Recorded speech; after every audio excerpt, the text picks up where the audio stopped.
Hey, welcome back to our series we've called Family Balancing Act. And yeah, that's quite the intro for us. We tried to come up with something silly, something kind of goofy, just to kind of get into this a little bit, because we all know what a balancing act family is. I mean, it is a daily thing where it feels like you're just juggling. You got plates spinning, you're balancing your way down the high wire, and you could go either side on anything. And so we talk about it a lot when it comes to pace of life. We talk about it a lot when balancing things when it comes to time and schedules and calendars and that kind of thing.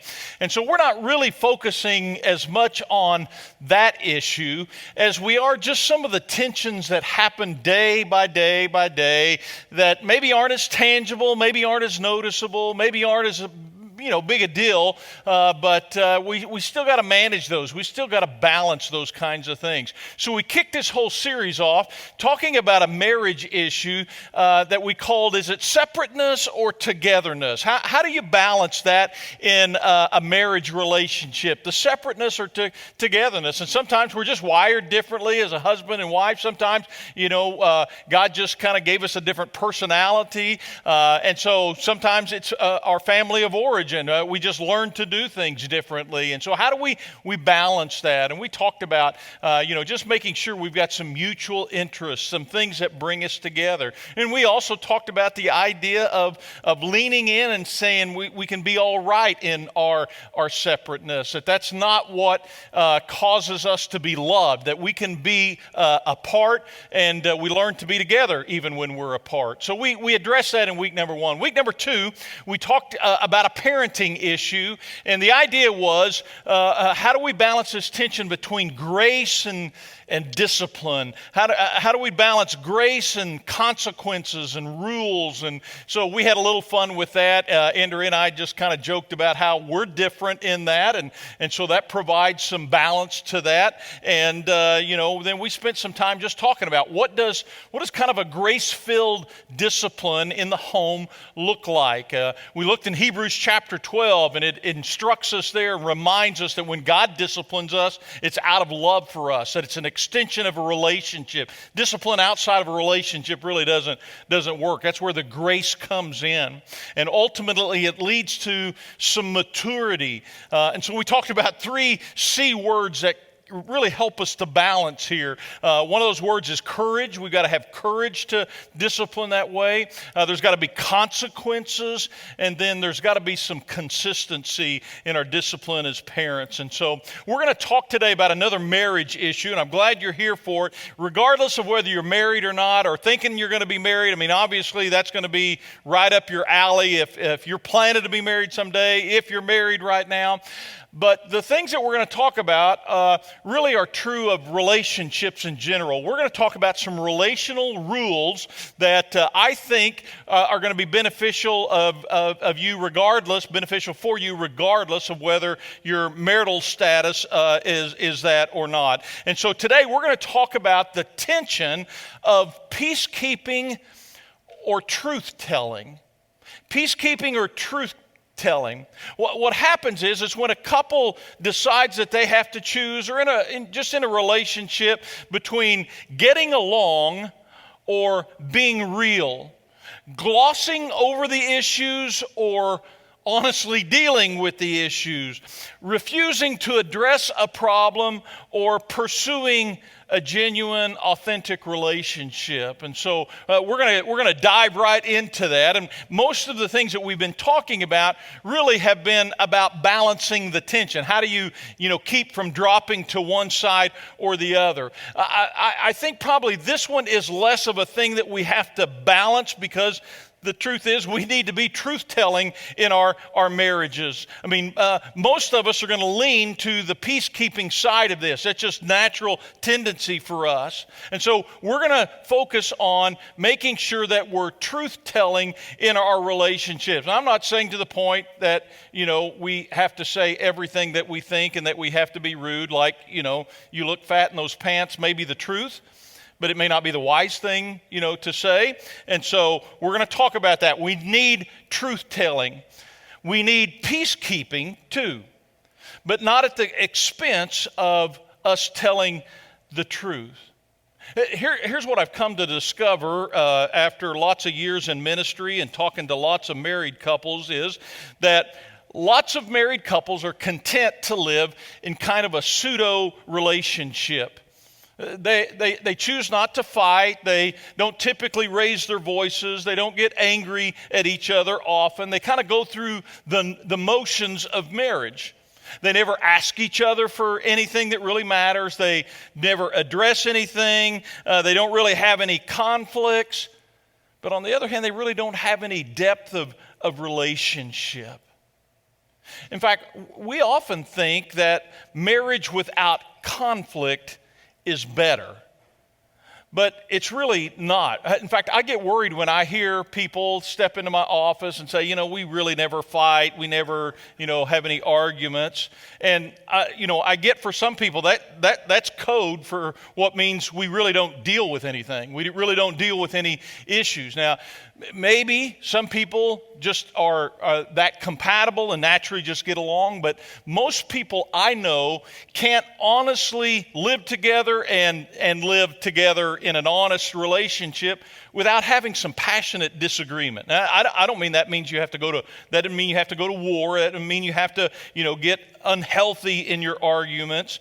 But if you're one of those that's able to get along and you're being honest about that, that's great. But for most people, that's not the case. We have to deal with things passionately, and we've got to be truth-telling. And so if you're keeping notes with me, let's just start right here. It's human nature to prefer peacekeeping over truth-telling. It's just natural for us. That's just the way it seems to be. Most of us are that way. Now, I know some of you are, really into, the authentic thing, and you're real.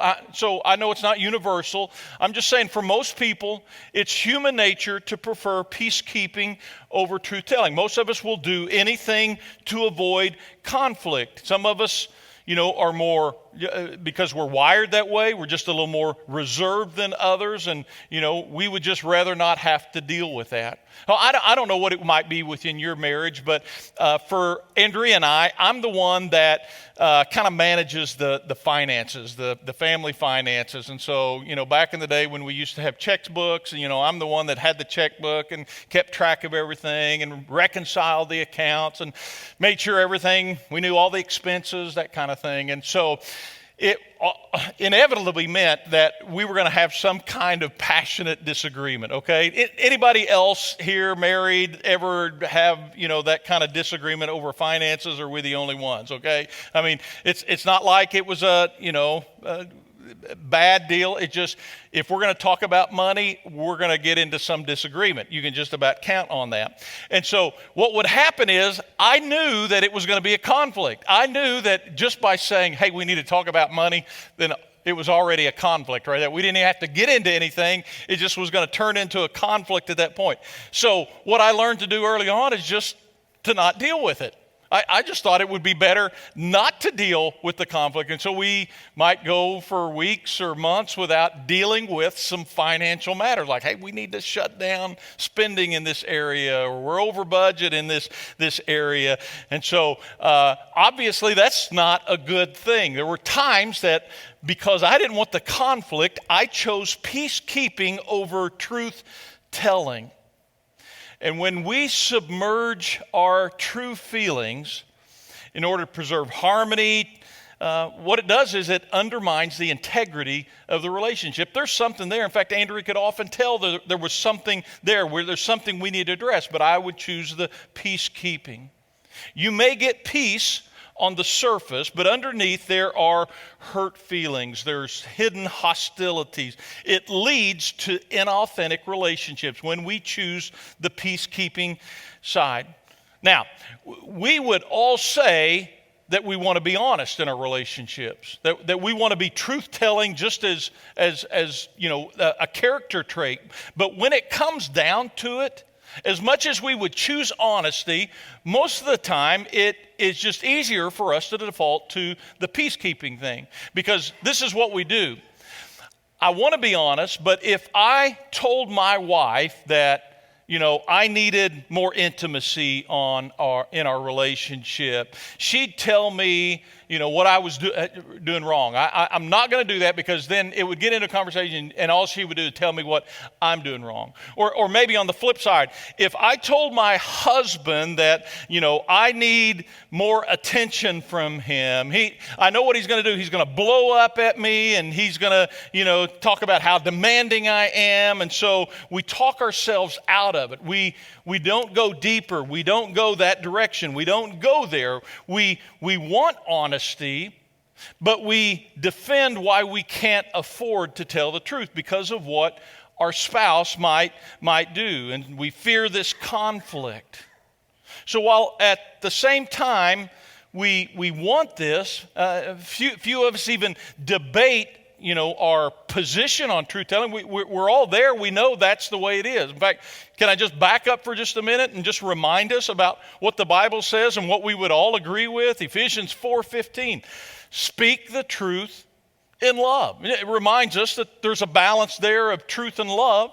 Ephesians 4:25, each of you should put off falsehood and speak truthfully. Colossians 3:9, do not lie to each other.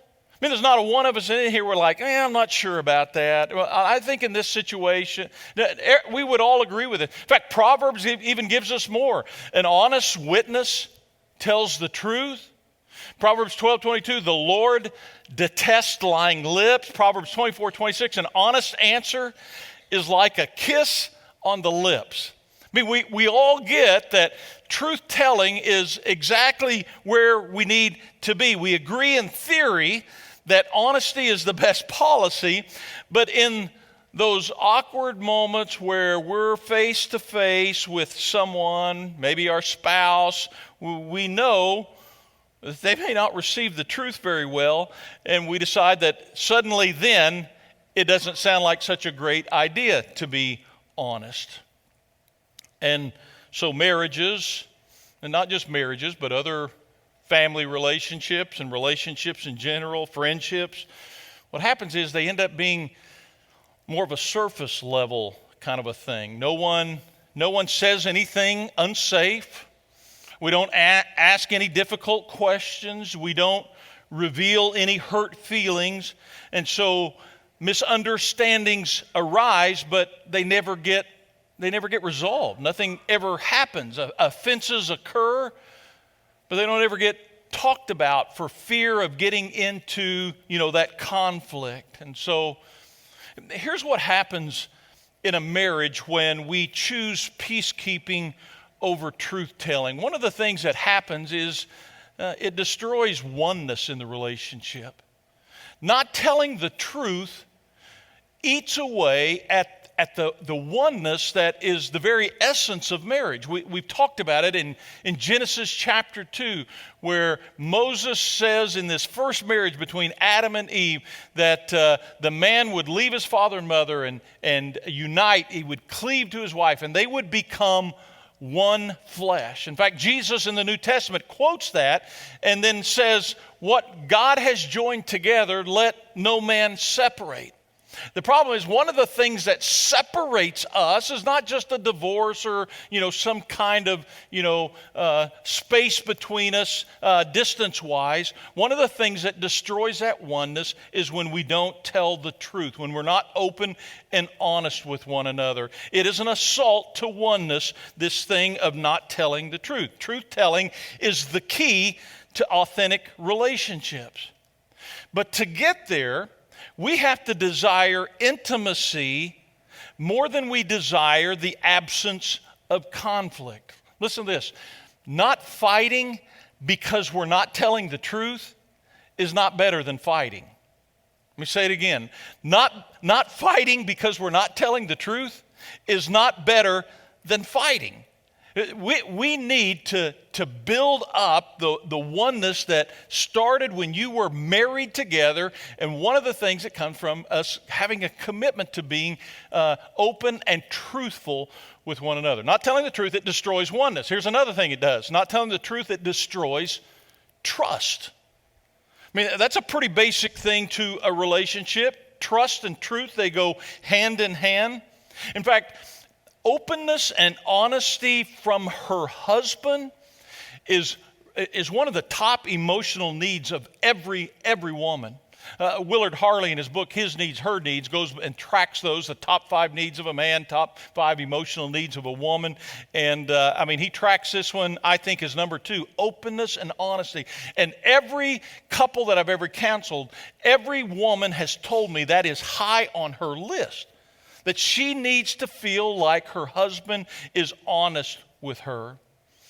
One of the most wonderful gifts of a good marriage, a loving marriage, is the ability to trust your spouse. Trust that he will be true to you emotionally. Trust that she does what she says she will do. Trust that he's the same person on the inside that he presents on the outside. Trust that she has your best interest in mind. It's just a basic, fundamental, foundational, building block thing. Trust creates safety, it creates security, it creates a deeper capacity to love. Successful marriages are built on this very thing of trust, and it goes hand in hand with this idea of truth telling. In fact, one of the Old Testament words for trust has somewhere in it the meaning of careless. I know it kind of sounds odd. Trust has the same word, it has same meaning as careless, but think about it this way. When you trust your spouse, you feel so safe that you are careless, or you're free of concern with him or her. You don't have to hide who you are, or you don't have to be self-protective. And so one of the things that you can ask yourself is, are we careless with each other, as husband and wife? Are we careless with each other, or are we guarded in some ways? Are there things that we're just not open about? It sometimes is difficult to be vulnerable with your husband or with your wife, but doing so gives them a chance to love you and understand you. One of the things that keeps us from doing that, we don't like the self-exposure that comes from it. We don't like, not building up an image and making ourselves look good. And so not telling the truth, what it does is it causes the relationship to deteriorate. It doesn't lead to better things. It leads to detachment. It leads to distrust. Love begins to die, and it happens all the time. I'm sure you can think about a married couple maybe it's neighbors, maybe it's family members that you have watched the relationship begin to deteriorate because you've watched the trust deteriorate. A marriage based on fear and the avoidance of conflict eventually is going to lose its passion. It's going to lose vitality, intimacy. Even if it's based on good intentions, it's going to lose those things. And so what happens is it's easy for us to make the mistake of believing that the defensiveness that our spouse might have, that it isn't worth it, that being truth-telling isn't worth it. And it's easy to back off. It's easy to remain in our peaceable relationships where everybody's just getting along, but it's not the better thing. Healthy conflict is the beginning of a healthier relationship. So embracing the chaos that might happen, embracing the conflict, expressing yourself honestly to each other gives opportunity to grow the relationship. It's scary. It's risky. There's the potential that things could blow up, and if I'm open, if I tell the truth about this thing, I don't know what's going to happen. But a greater relationship is worth the risk. Now, there's some things that sometimes we resort to that are more like substitutes for truth-telling. There are some things that maybe we will pursue that are more like alternatives, and we think we're truth-telling when really we're not. And so before we talk about some real application here, let's talk about some things that we just want to be careful about. One of the alternatives to truth-telling is hint dropping, okay? So, don't punch anybody in the ribs or anything with your elbow right now, but hint dropping is one of those things that we often will use instead of just telling the truth. Somebody that drops hints is somebody that doesn't want to be rude, so it's well-intentioned. They don't want to be rude. They don't want, to be crude or brash or impolite or whatever. So they don't actually ever just come out and tell the truth. What they do is they subtly drop hints, right? And so they'll just mention some things, like, I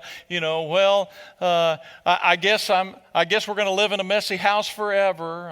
I guess you're always going to come home late. And again, it's not coming out and being truthful, but it's just kind of throwing a little hint out there. And most of the time it doesn't go over well when you get dropped hints like that. Or sometimes the alternative to truth-telling is this one. It's the manipulator. They like to manipulate things. And again, instead of coming out with the truth, what they're going to do is always try to be maybe a little forceful to improve their spouse.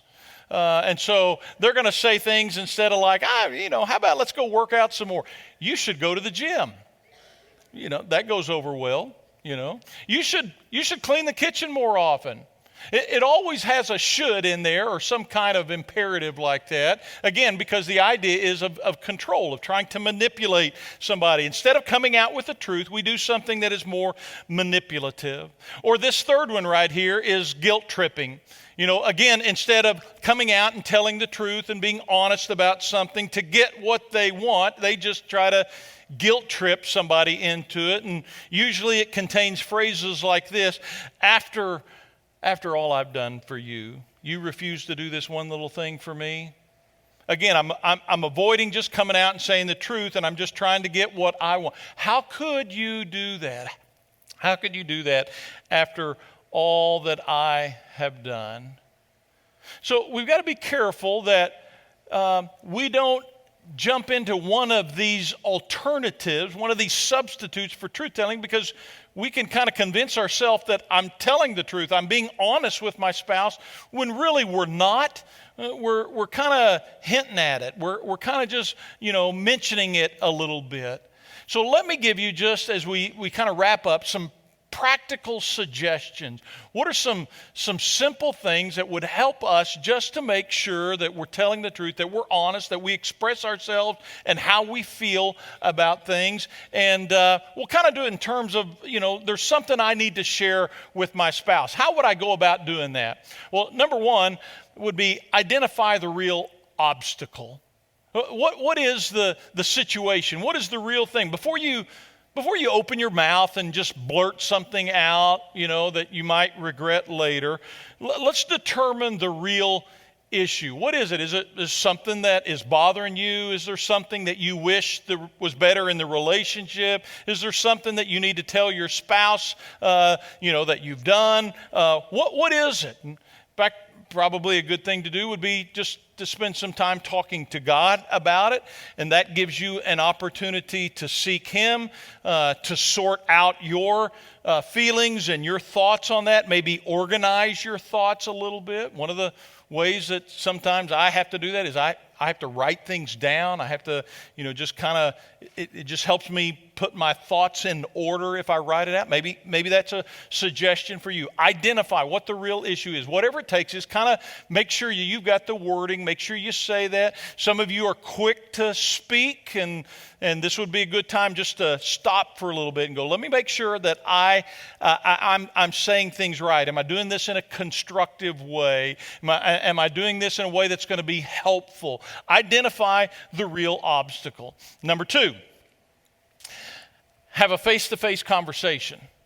Have a face-to-face conversation with your spouse. What I mean by that is not a text conversation with your spouse, not an email conversation with your spouse, not a phone conversation with your spouse, not a private messenger or some other kind of social media message kind of a deal.